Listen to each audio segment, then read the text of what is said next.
قرآن پاک میں ہے جناب عیسیٰ ابن مریم علیہ السلام نے اپنی تمام امت کو جمع کیا، اپنے تمام حواریوں کو، مریدین کو، محبین کو جمع کیا اور جمع کر کے فرمایا کہ لوگوں، اللہ نے مجھے کتنی شان عطا کی ہے، کتنے معجزے عطا کیے ہیں کہ میں ایک مٹی کے پرندے کو پھونک مارتا ہوں، وہ اصلی پرندہ بن جاتا ہے، مردوں کو زندہ کیا،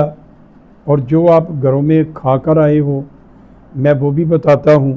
جو گھروں میں چھوڑ کر آئے ہو میں وہ بھی بتاتا ہوں۔ اللہ نے مجھے اتنا علم و حکمت سے نوازا، تاج نبوت عطا کیا، اللہ نے مجھے اپنا نبی بنایا، اپنا رسول بنایا، صاحب کتاب کیا، انجیل عطا کی۔ لیکن سنو لوگوں،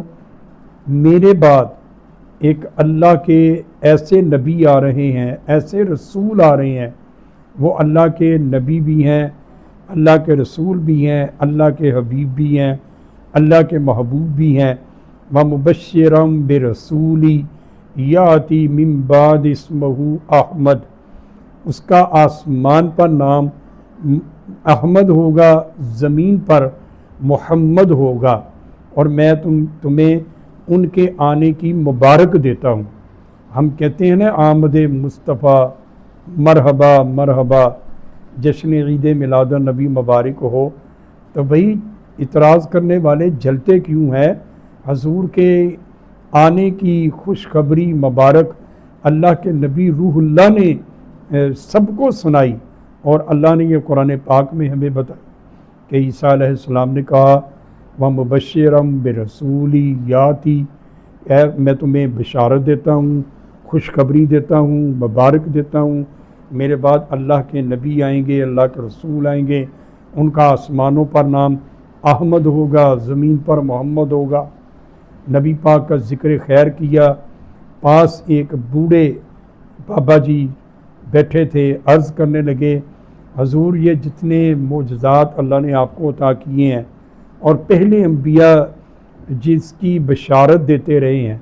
ہم نے تو سمجھا کہ وہ آپ ہوں گے۔ تو عیسیٰ علیہ السلام نے فرمایا نہ میں نہیں، جو برکت اللہ نے میری پھونک میں رکھی ہے، میری زبان میں رکھی ہے، وہ اللہ نے اپنے محبوب کے قدموں کی خاک میں رکھی ہے، اور میں تو ان کے جوتے سیدھے کرنا بھی فخر سمجھتا ہوں۔ جب عیسیٰ ابن مریم علیہ السلام نے اس محبت سے، اس پیار سے ذکر کیا تو اللہ کو اتنا پسند آیا۔ اللہ کے محبوب کا ذکر دیکھیے کتنا پسند ہے، کتنا اعلیٰ ہے کہ رب کریم کو اتنا پسند آیا، فرمایا اے عیسیٰ مانگ کیا مانگتے ہو؟ جبریل امین علیہ السلام حاضر ہوئے تو عیسیٰ ابن مریم علیہ السلام عرض کرنے لگیں اللہ عطا کرو پھر اسی نبی کا صدقہ کہ میری باقی جو 40 سال زندگی ہے یہ مجھے زندہ آسمان پر اٹھا لیں، اور باقی 40 سال زندگی میں اسی محمد رسول اللہ صلی اللہ علیہ وآلہ وسلم کا امتی بن کر گزارنا چاہتا ہوں۔ تو مفسرین لکھتے ہیں اللہ نے عیسیٰ علیہ السلام کی دعا کو قبول کیا، زندہ آسمان پر اللہ نے آپ کو اٹھا لیا، آپ چوتھے آسمان پر ہیں، اور قرب قیامت آپ دنیا میں دوبارہ مسجد اقصیٰ میں تشریف لائیں گے، اور نبی کریم صلی اللہ علیہ وآلہ وسلم کا کلمہ پڑھیں گے، حضور کے امتی بنیں گے، اور باغیوں سے، فرنگیوں سے، کفار سے ٹکرائیں گے، اور دین اسلام کی سربلندی کے لیے جہاد کریں گے۔ پھر آپ کی وفات ہوگی، اور آپ کی قبر انور، آپ کا مزار، آپ کی قبر انور جو ہے پیارے کریم آقا صلی اللہ علیہ وآلہ وسلم کے قدموں کی طرف، یعنی آپ کے قدموں میں جناب عیسیٰ علیہ السلام مدینہ پاک میں دفن ہوں گے۔ تو آپ بھی حضور کا ذکر کرنا اپنی عادت بنائیں، اللہ عمل کی توفیق عطا فرمائے۔